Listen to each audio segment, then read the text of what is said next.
Hello all, and welcome to my build. It's a nether fortress in the overworld.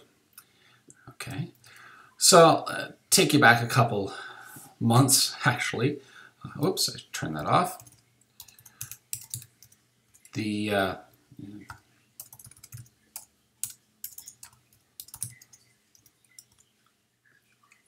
So go down to the, yes, there is, I do have nether wart. Anyway, so I'd spent like a bunch of time in playing on TB2T and was thinking, now what do I do? I mean,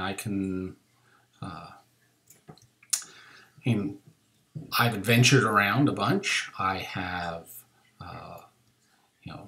gone back to spawn, been killed, died, and I, had built my lair, and it was quite functional. It's sort of interesting as well. I mean, build the way I did, building it around the spawner zone so that it continues spawning. I could, continue to build that up, but it was sort of boring. So I was sitting there saying, okay, what else do I want to do? I can do something more interesting. What sort of stuff could I do? And so started to think, well, I could build something. I mean, not something so large and extravagant as the fields of wheat or anything else of that type, but or one of the incursion bases or something. But I mean, something that's cool, something that's interesting. And so I started thinking about what I could do, and I said, I was thinking I could build a base in the Nether. I've some sort of Nether castle in the Nether, and that'd be sort of interesting. But at the same time, unfortunately, my creativity is not the grandest, so I don't need to be creating just a simple block house. I want something more exciting than that. And that sort of goes for out in the real world as well, in the overworld. I started thinking about, but still the idea, fortress and nether. Hey, a nether fortress. Well, nether fortresses are kind of cool. And that would mean that building a nether fortress in the overworld would be even more cool. And hey, I mean, it shouldn't be that hard. I have, it's just basically nether brick blocks, and there's lots of, you can smelt out the nether bricks and build up build them up, and that's fine. There's lots of lava in the nether for making, for smelting the nether rack, and so that'd be kind of cool. And so I said, oh, do that. Well, there were two things that I didn't realize when I started that. One, these things, it requires a lot of material.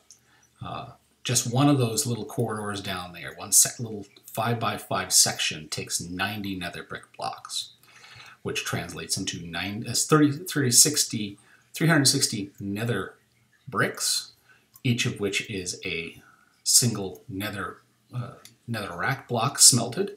So you're looking at 5 and some stacks of nether rack plus 4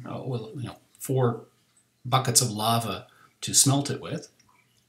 And so that, obviously this represents a ton of material. I mean, material is such that, I burned through unbreaking 3 diamond picks. In fact, if I hadn't actually lost them, if I used the same ones, I probably would have actually burned them enough so that I couldn't repair them anymore. They'd be beyond repair.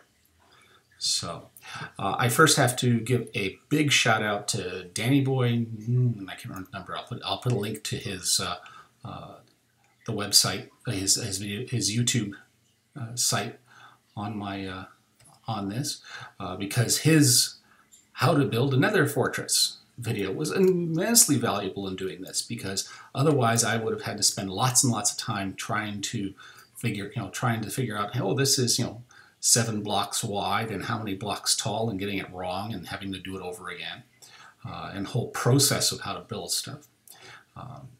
So Oh, back to, so anyway, I came up with the idea of doing this, and I said, oh, I could even use an existing Nether fortress to as a model for this. So the first thing I found a Nether fortress and built a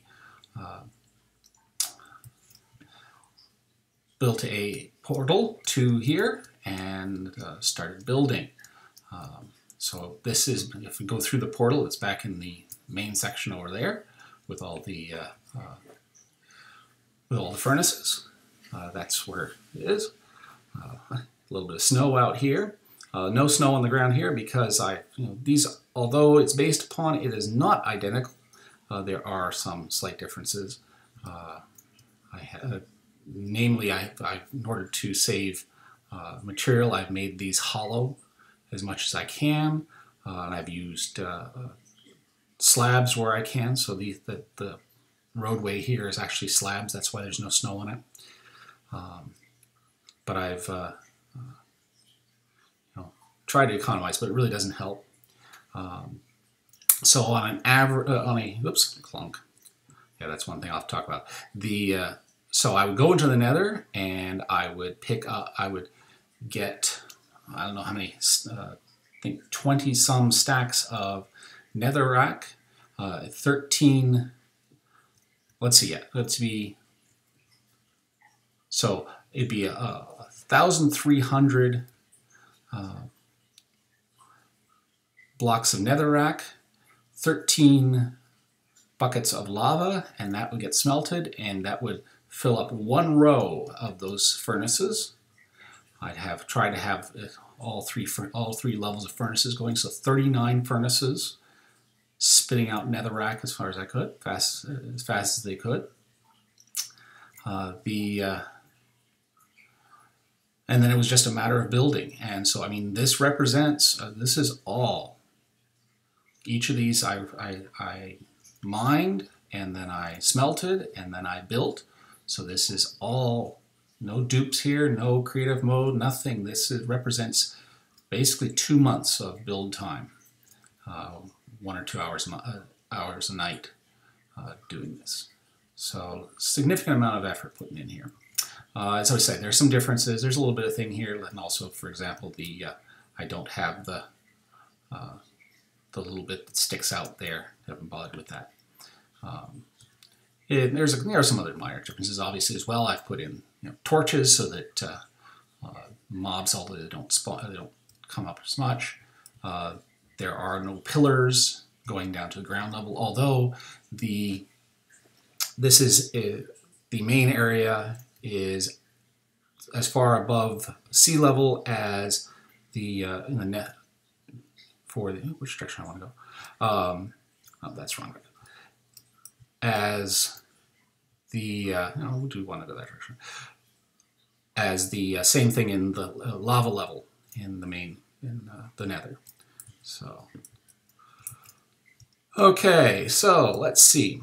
In addition to the time and the picks to build this, I also died several times, most notably by falling. This is when I wasn't wearing feather fall boots. You die like that, especially until I realized that crouching, if you go into your inventory and then come back out, you're no longer actually crouching. And didn't realize that, so I would accidentally move and fall off and die. I also died a couple times in lava, both because, same sort of thing, I thought I was crouching, but I wasn't. And also, I'll go into that in a minute. And also, I mean, I managed to, dig a hole in netherrack and fall into the lava. Actually, one time just after 2b2t was upgraded to 1.9, I upgraded that was able, actually, the lag was so bad I could swim. I swam through the lava to rescue myself.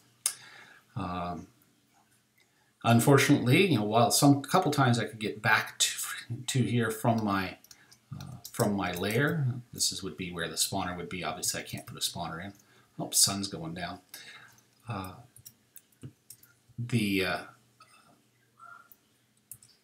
couple times, couple times I was able to get back before my stuff disappeared, but there were a couple other times either because, well, obviously if it was in the lava I died, I lost the stuff, but a couple times where it went away. I also was killed by zombies because I was off mining diamonds to replace said picks, and I was mining a little too close to a zombie spawner. I was killed by a pigman zombie overrun because a baby zombie came rushing at me. Baby pigman zombie came rushing at me, and I thought he was attacking me, and so I attacked him, and that wasn't good. Another time, even a zombie came through, but it turned out he had a enchanted sword and made quick work for me. Net result, I lost a bunch of armor, a bunch of other stuff, and all kinds of things. Okay, so let's go into the Nether here, and I'll show you where.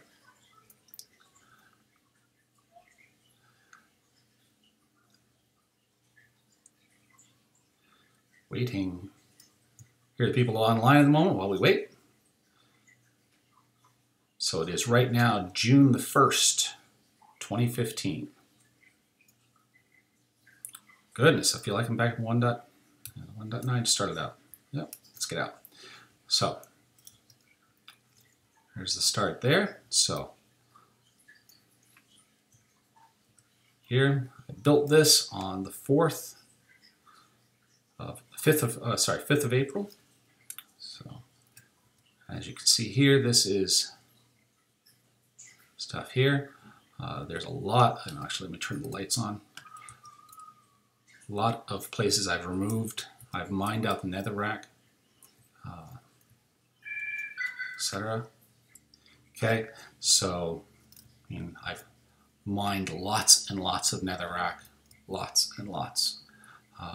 The fun is actually down here. I'll get down to it, and I'll show you the damage I've done to the lava lake for here. Actually, being in the Nether here, it's not a big deal. I mean, yeah, you get baby zombies and occasional ghast, but really it's not a huge issue. Let's click back to this. So I come in here with my pick and some potatoes and flint and steel in case the nether portal got turned off. And so my buckets, and I'll go off, and here's the lava lake. So as you can see here, excuse me, Mr. Zombie Pigman, whole bunches have just been removed from that. It's all that was, I've removed it all. And you can see there, I was starting to use this area as a mine. This is actually my last one. It's not too, this isn't not too thing, but it's what I was doing, just removing huge amounts of material. So, and then I'll go back. Gotta go back because I need to show you one more thing. So now this is done. What do I do next? Actually, that's really easy. I'm going to take a break. I'm going to take a break from 2B2T. I'm going to take a break from YouTube, obviously. So if I'm not on 2B2T, I'm not doing YouTube stuff. Why? Well, because as I say, I've sort of done most things. I've adventured, I've died, I've been killed, I've built a lair, I've built this construct that hopefully people will find cool if they find it. That's one of those curses. I have left a few signs along around.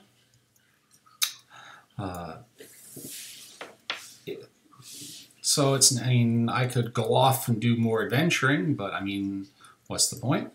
Yeah, one thing, no lava here. Instead, it's water. It's my water elevator down to the surface and down to the potato farm down here. Up, fall, clunk. Yeah, die and go back to my thing. That would be smart, Eric. So, potato farm down here. So yeah, and so I've done a bunch of stuff. And as I said, this was 2 months.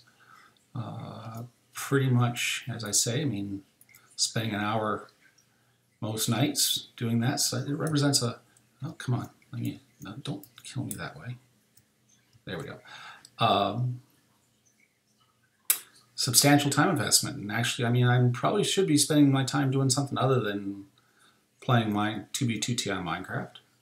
As much as I enjoy 2v2t and its anarchy, the chat does get a little discouraging after a while. So this is Dark Ally 123 signing off. You know, I should thank those people that subscribed, in particular the Swede who watches every episode to 100% without fail. And those people who have provided feedback saying how much they appreciate my videos. Unfortunately, it just hasn't been a lot. I mean, I get, you know, less than 100 views on each of my things and maybe 1 or 2 comments. So it's not enough for me to really inspire me to keep going. I haven't received lots of people saying with coordinates or other things to go see this, or even suggestions about what they'd like to see. So kind of discouraging. So as I say, I'm going to take a break from 2v2t and Minecraft for a while, go do some other things, and hopefully I've got a project I'm working on. Hopefully you'll like it when it's done. Otherwise, this is Dark Ally 123 signing off.